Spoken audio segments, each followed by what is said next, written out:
Saya Diti Ramadan. Jadi di sini saya mau menjelaskan tentang materi-materi yang saya pelajari selama ini.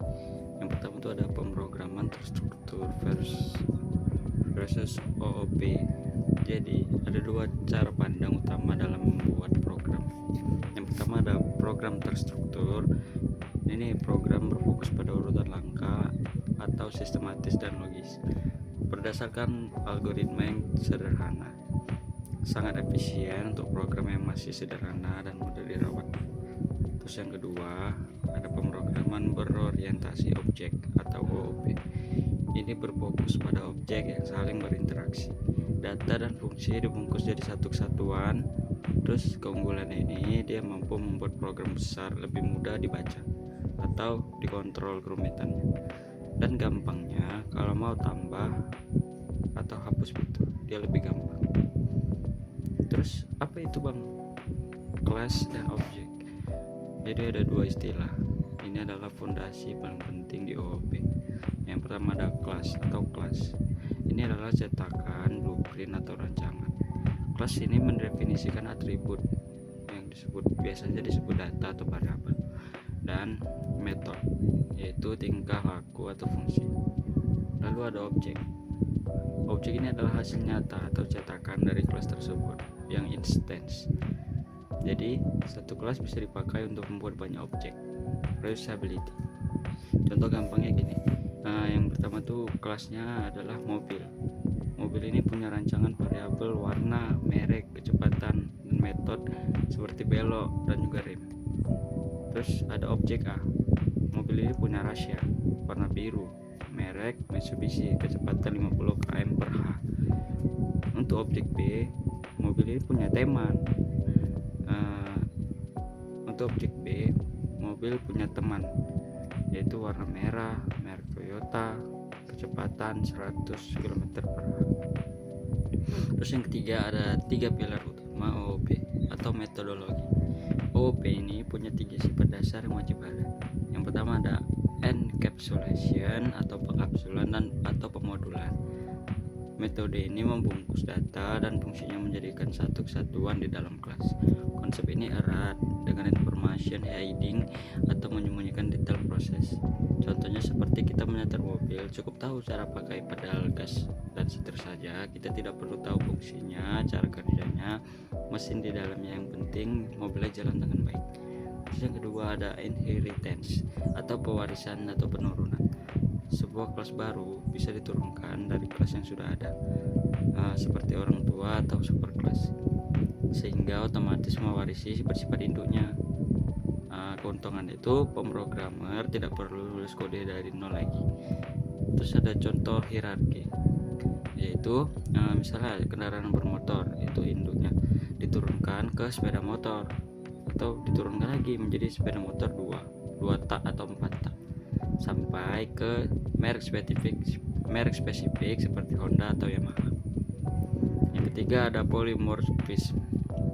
Ini adalah seperti artinya kayak banyak bentuk, kayak konsepnya di mana kelas-kelas yang berbeda tapi masih satu induk, bisa punya nama metode yang sama tapi cara kerjanya beda-beda.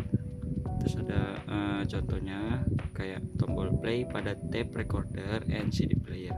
Fungsinya sama-sama memutar musik, tapi tape recorder memutar pita magnetik, sedangkan CD player memakai sinar laser untuk membaca data digital.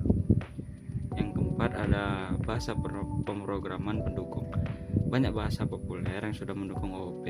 Contohnya Java, C++, Python, PHP, JSTEC, Visual Basic, Net, Ruby, dan JavaScript AS atau AS3.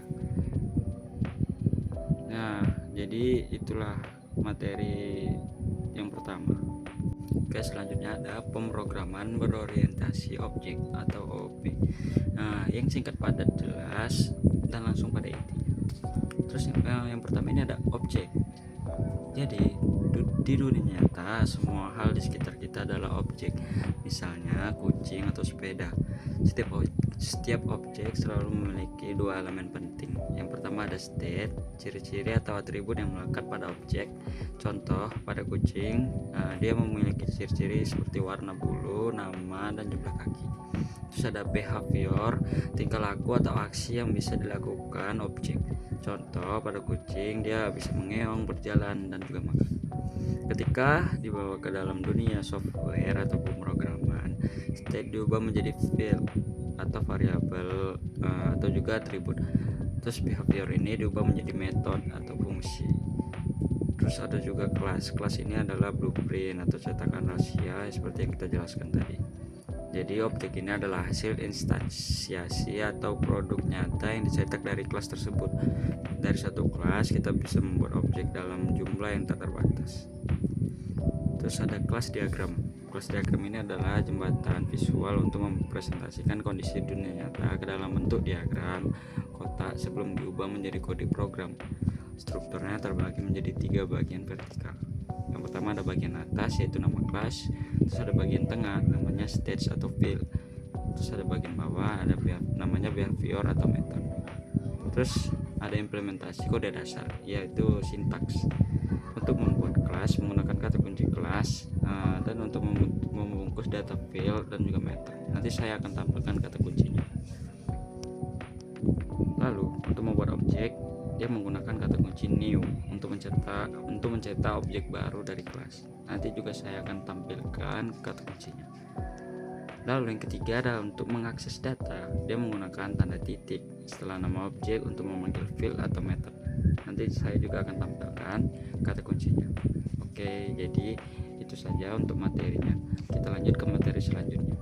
Oke, kita akan masuk ke materi selanjutnya yaitu tentang variabel, tipe data, dan juga operator di Java secara singkat, padat, dan langsung kepada intinya.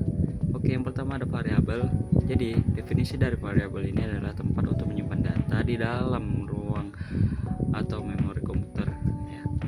Terus untuk aturan penamaannya, dia menggunakan format name atau case. Bisa dibilang ini seperti huruf kecil di awal kata pertama, huruf besar di awal kata berikutnya. Tidak boleh diawali dengan angka dan dilarang menggunakan kata kunci bawaan Java seperti integer atau class. Terus ini merupakan sintaks dasar. Tipe data, nama variabel sama dengan nilai.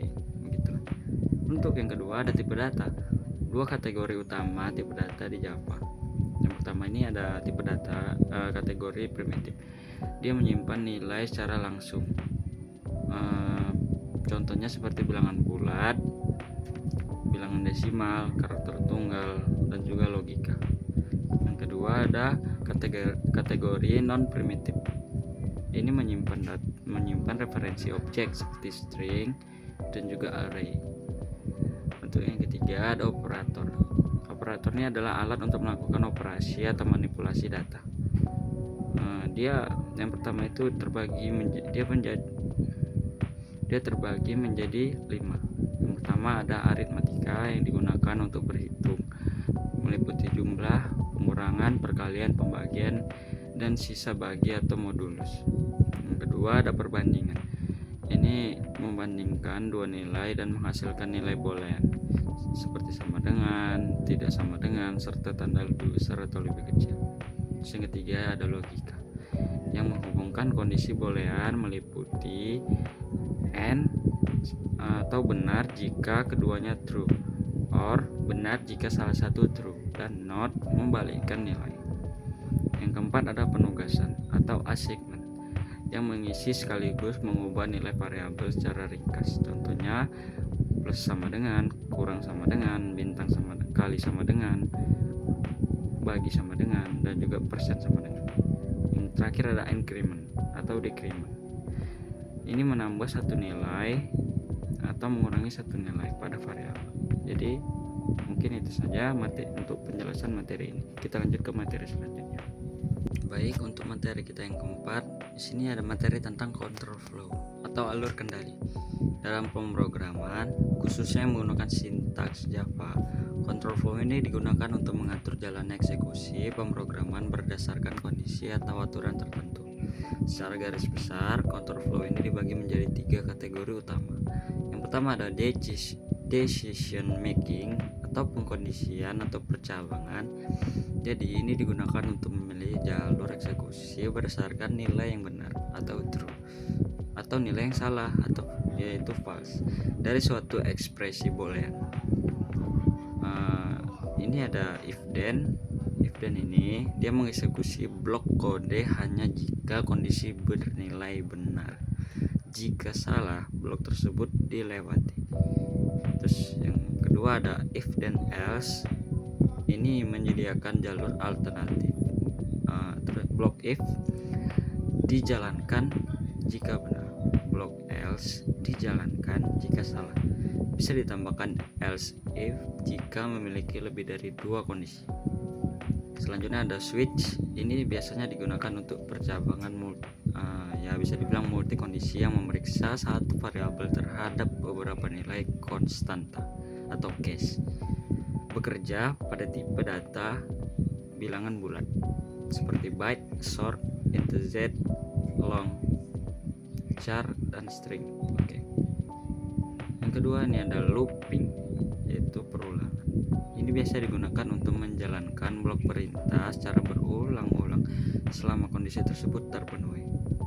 Dia menggunakan while yang berfungsi untuk memeriksa kondisi terlebih dahulu.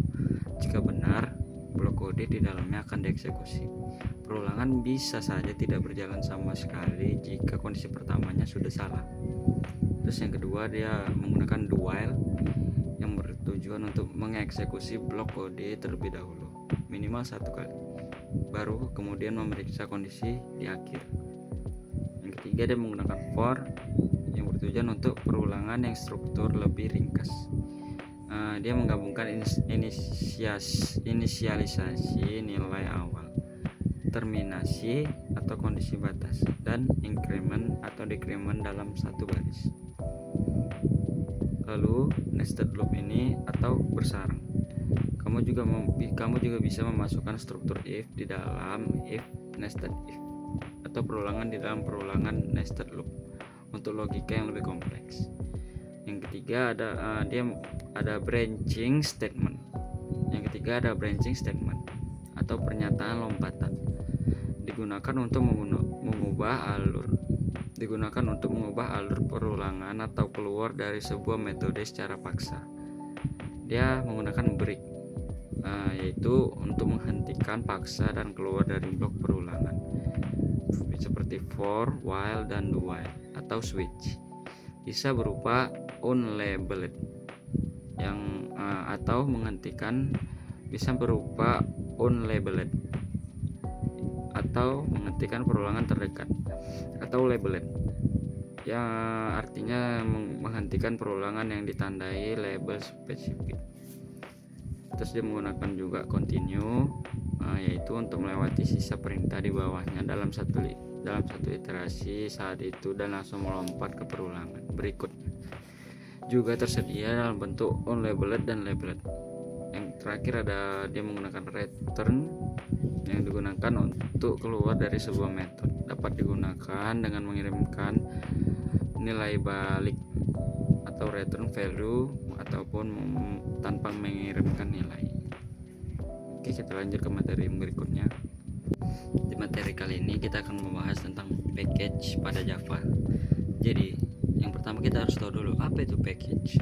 Package ini adalah definisi atau paket atau bundelan yang adalah dia seperti wadah untuk mengelompokkan kelas dan interface yang memiliki karakteristik atau fungsi sejenis.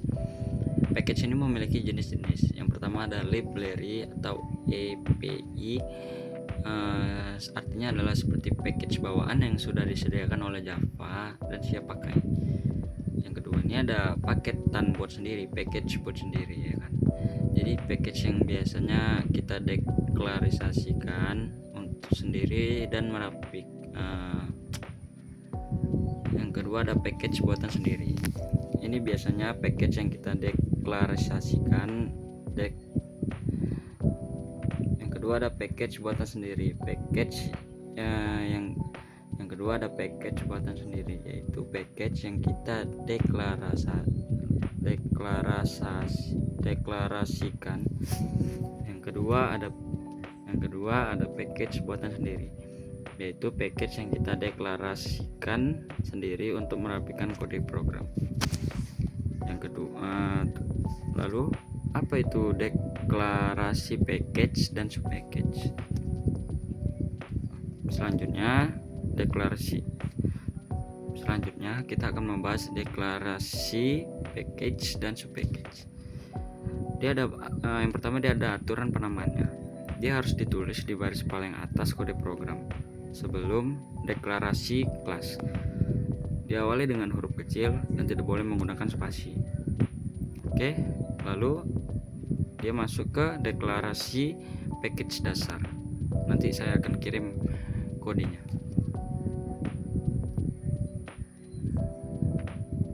Nanti saya akan tunjuk. Yang kedua ada subpackage atau package dalam package. Dia menggunakan tanda titik sebagai pemisah hierarki tingkatannya. Lalu kita akan masuk tentang cara mengakses atau menggunakan package. Ada dua cara utama untuk menggunakan kelas dari package yang berbeda. Yang pertama menggunakan keyword atau import yang ditulis atau deklarasi kelas. Yang pertama menggunakan keyword yang ditulis atas deklarasi kelas. Ini sangat spesifik. Dia hanya memanggil kelas saja. Terus bisa untuk semua kelas juga. Dia menggunakan tanda bintang untuk memanggil seluruh kelas dalam package tersebut. Lalu saat instansiasi atau yang kedua dia bisa langsung saat instansiasi.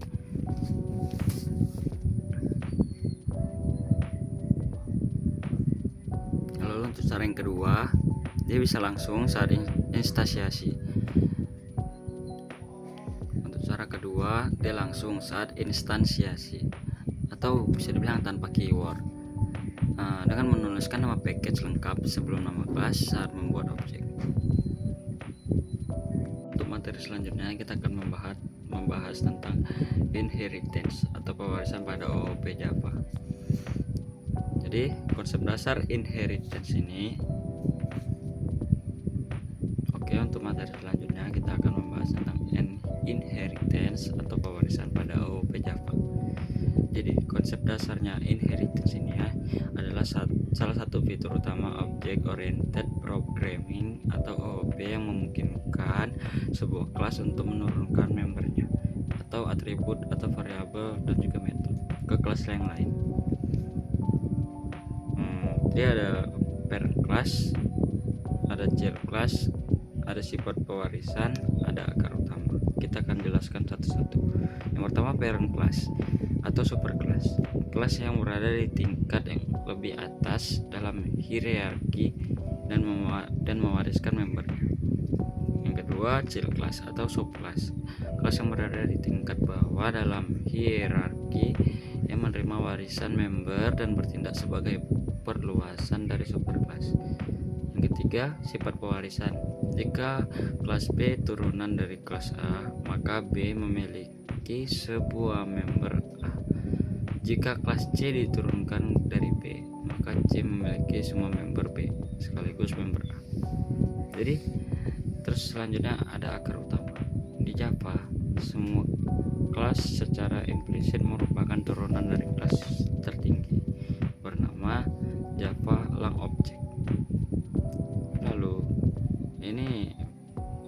Lalu ada implementasi dan juga aturan Java. Dia terbagi menjadi 3. Yang pertama ada keyword. Keyword ini menggunakan keyword. Yang pertama ada keyword. Ini menggunakan keyword extends saat deklarasi kelas. Contohnya kelas kuning extends mamalia. Terus ada single inheritance. Java hanya mendukung pewarisan tunggal. Artinya satu kelas hanya boleh memiliki satu parent. Dokumen menegaskan bahwa sebuah kelas tidak bisa mewarisi dari 2 parent sekaligus. Contohnya seperti parent 1 dan parent 2 bercabang ke 1 child, dilarang. Lalu kapan harus digunakan? ketika kita menemukan satu kelas yang fiturnya mirip atau identik dengan kelas lain, namun memiliki beberapa tambahan spesifik. Contohnya seperti kelas manajer memperluas data dari kelas pegawai dengan tambahan atribut departemen. Lalu kita masuk ke order class modifier. Jadi untuk ini dia memiliki final class. Kelas dengan modifier dia memiliki final class. Kelas dengan modifier final tidak dapat diturunkan menjadi superclass lagi. Dia akan menjadi sintaksnya error jika mencoba di-extend. Yang kedua, ada abstract class. Kelas yang mengandung minimal satu abstrak method tanpa isi. Kelas ini tidak bisa diinstansiasi menjadi objek langsung. Syarat utamanya mengextend abstract class adalah subclassnya harus mengimplementasikan atau mendeklarasikan ulang isi seluruh abstract method milik parentnya. Lalu kita masuk ke method override. Jadi